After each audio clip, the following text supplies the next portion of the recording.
Assalamualaikum dan selamat sejahtera kelas. Okey, hari ini kita akan masuk bab baru iaitu bab 4, pengangkutan dalam tumbuhan. Okey, dan untuk hari ini kita akan tengok subtopik yang pertama iaitu tisu vaskular. Okey. Cuba tengok pokok-pokok yang ada dalam gambar rajah ni. Okey, ini pokok merupakan pokok yang tertinggi di dunia. Kalau kita tengok dari segi ketinggiannya melebihi 100 meter. Okey, ini adalah pokok Sequoia sempervirens. Okey, merupakan pokok yang tertinggi di dunia. Okey, cuba awak fikir. Okey, pada pokok ini. Okey, pokok yang setinggi ini. Bagaimana cara pokok ini mengangkut air dan garam mineral dari tanah sampai ke pucuk? Okey, sudah pasti pokok ni mesti mempunyai sistem pengangkutan yang cekap untuk membolehkan air sampai dari akar ke pucuknya. Okey, ini kita tengok gambar rajah yang lain. Pokok yang sama, pokok sequoia tadi. Okey, ini kalau kita tengok orang ni kan, saiz manusia ni kecil berbanding dengan pokok ni. Dan ketinggiannya melebihi dari pokok-pokok yang lain di hutan. Okey. Okey, cikgu harap awak masih ingat masa di tingkatan 4 kita ada belajar berkenaan dengan sistem pengangkutan dalam manusia. Okey, kalau awak masih ingat dalam sistem pengangkutan pada manusia kita ada jantung, kita ada salur darah yang membolehkan nutrien dan darah diangkut ke seluruh badan untuk keperluan sel. Okey, sebenarnya sama juga bagi tumbuhan. Dia mempunyai sistem pengangkutannya yang tersendiri untuk membolehkan garam mineral dan hasil fotosintesis diangkut bagi menampung keperluan sel tumbuhan tersebut. Okey, kita tengok dahulu kita punya standard pembelajaran pada hari ini. Okey, yang pertama ialah mewajarkan keperluan pengangkutan dalam tumbuhan. Okey, yang kedua menghubungkait penyesuaian struktur salur-xylem dan trakit dengan pengangkutan air dan garam mineral. Dan yang ketiga adalah untuk menghubungkait penyesuaian tiub tapis dan sel berakan dengan pengangkutan bahan organik.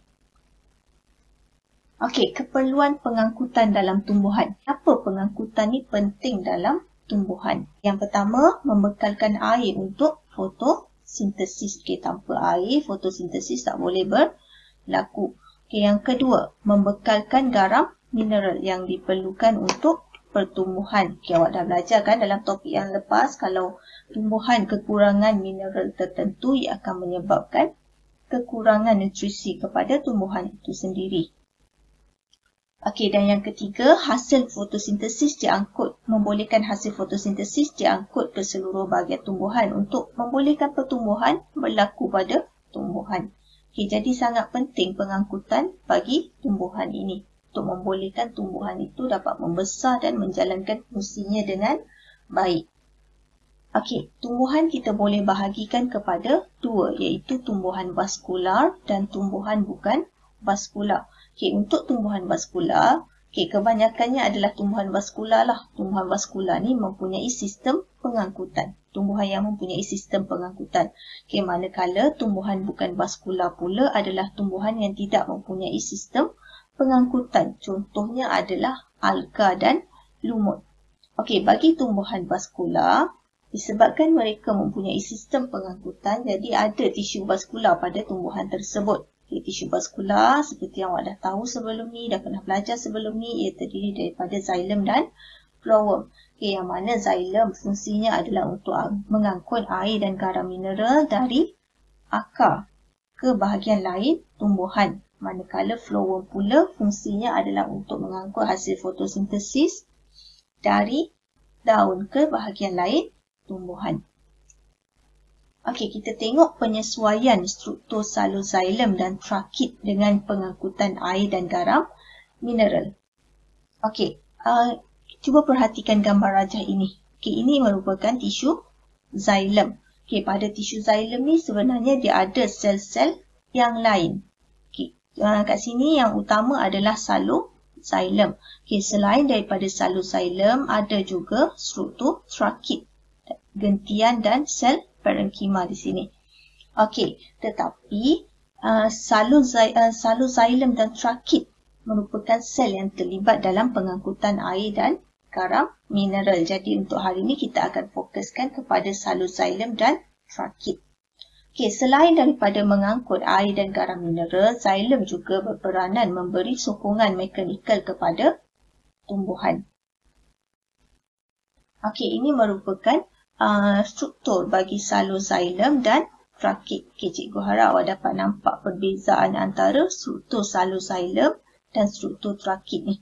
Okey, kedua-duanya bentuk dia macam tube, tapi satu mempunyai hujung yang runcing, satu lagi hujungnya tidak runcing. Okey, nanti kita akan tengok perbezaan antara salur-xylem dan trakit. Okey, salur-xylem. Okey, salur-xylem ni merupakan sel yang mati apabila matang. Okey, dan dia tak ada sitoplasma di dalamnya. Okey, dia tersusun memanjang dari hujung ke hujung membentuk tulus yang berterusan. Kalau awak tengok kat sini kan. Okey, ini satu salur-xylem. Okey, ini satu salur-xylem yang lain dan ini satu salur-xylem yang lain. Dia tersusun dari hujung ke hujung secara memanjang. Okey, tujuan susunan begini adalah untuk memudahkan pengangkutan air berlaku dari akar sampai ke batang sampai ke daun. Okey, dan pada dinding xylem ni dia mempunyai penebalan lignin. Okey, tapi penebalan itu berlaku secara tidak sekata. Okey, ada pelbagai corak penebalan lignin pada xylem. Okey, ada yang berbentuk gelang. Okey, yang awak nampak bentuk macam ni. Okay, ini adalah penebalan lignin pada xylem. Okey, ini mempunyai bentuk yang macam bergelang. Okey, ini bentuk berpilin. Okey, ada juga yang bentuknya berjaring dan ada juga bentuk yang berliang. Okey, penebalan ini berbeza. Okey, tujuannya sama sahaja, adalah untuk memberi kekuatan pada struktur xylem supaya ia tidak ranap ataupun tidak kemik sewaktu mengangkut air. Okey, selain daripada tu, penebalan lignin ini tujuannya adalah untuk menyokong pokok daripada kelenturan. Okey, memberi kekuatan kepada pokok itu. Okey, manakala trakit. Trakit ni merupakan sel yang panjang mempunyai hujung yang runcing. Okey, dan hujungnya bertindihan membentuk tiub yang panjang. Okey, trakit juga merupakan sel mati dan dinding trakit juga sama mempunyai penebalan lignin seperti xylem tadi. Okey, dan trakit ni pada dinding dia berliang. Okey, ada liang-liang halus untuk membenarkan pergerakan air ke sel trakit yang bersebelahan. Okey, kita tengok gambar rajah ni. Okey, ini merupakan gambar rajah struktur xylem. Okey, pada struktur xylem dia ada salur xylem dan trakit. Okey, macam mana nak bezakan salur xylem dan trakit pada gambar rajah ini? Okey, kalau awak perhatikan kat sini ada keratan rentas salur yang mana diameter dia besar dan ada keratan rentas salur yang diameternya lebih kecil. Okey, yang mempunyai diameter yang lebih besar ini adalah salur xylem. Okey, manakala yang mempunyai diameter lebih kecil ini adalah trakit. Okey, jadi pada gambar rajah seperti ini, macam mana awak nak bezakan antara salur xylem dan trakit? Awak tengok dia punya diameter. Okey, yang saiz diameter besar ni adalah salur xylem, yang mempunyai diameter yang lebih kecil ini adalah trakit. Okey, seterusnya kita tengok penyesuaian struktur tiub tapis dan sel rakan dengan pengangkutan bahan organik. Okey, ini sebenarnya tisu flowworm. Okey, fungsi bagi tisu flowworm adalah untuk mengangkut dan mengagihkan sebahagian organik terlarut. Okey, contohnya sukrosa, asid amino, hormon tumbuhan ke seluruh pokok. Dan tisu flowworm ni merupakan sel hidup sebab dia ada sitoplasma. Okey, kita tengok apa yang ada pada tisu flowworm ni. Okey, yang pertama dia ada tiub tapis. Ini adalah struktur utama bagi tisu flowworm. Okey, selain daripada tu dia ada plat tapis. Kalau awak perhatikan kan dari hujung, pada setiap hujung sel tiub tapis ni dia ada plat. Okey, kita panggil dia plat tapis dan pada plat ni ada liang-liang yang mana kita panggil dia liang tapis. Okey, bersebelahan dengan tiub tapis ada sel yang dipanggil sebagai sel rakan. Okey, kita tengok tiub tapis. Okey, tiub tapis ni merupakan sel hidup walaupun dia sel hidup, apabila dia mencapai usia yang matang, dia tidak mempunyai nukleus. Nukleus yang ada pada sel ini akan terurai. Selain daripada itu, dia juga tidak mempunyai komponen yang sel yang lain seperti ribosom dan vakul. Tujuan sel ini berkeadaan sebegini yang mana dia tak ada komponen sel yang lain, tujuannya adalah untuk membolehkan sukrosa diangkut dengan mudah. Jadi bila kosong ataupun kurang komponen yang berada di bahagian tengah ni, sukrosa akan dapat diangkut dengan mudah dari satu tiub tapis ke tiub tapis yang lain. Selain daripada itu, pada tiub tapis ni, di bahagian hujung tiub tapis ni ada plat tapis. Ini membolehkan sebatian organik diangkut dari satu tiub tapis ke tiub tapis yang lain. Selain daripada itu, pada struktur flowworm juga ada sel rakan. Sel rakan ni juga merupakan sel yang hidup. Sel rakan akan membantu tiub tapis untuk menjalankan fungsinya. Dah nama pun rakan kan. Pada sel rakan ni, dia mempunyai kepadatan mitokondria yang tinggi. Disebabkan dia mempunyai kepadatan mitokondria yang tinggi, jadi mitokondria, awak ingat kan, dia punya fungsinya adalah untuk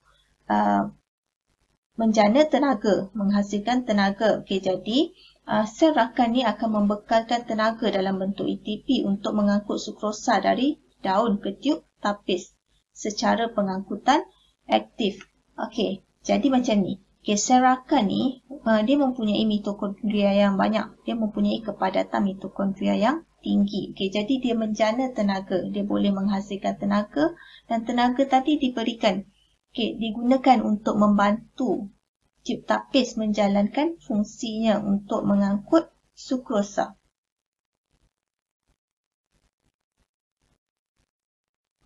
Kita dah habis kita punya subtopik 4.1 ni. Jadi kita akan buat latihan praktis formatif 4.1. Jawab soalan nombor 1 hingga 3. Lepas ni kita akan bincang. Terima kasih kelas.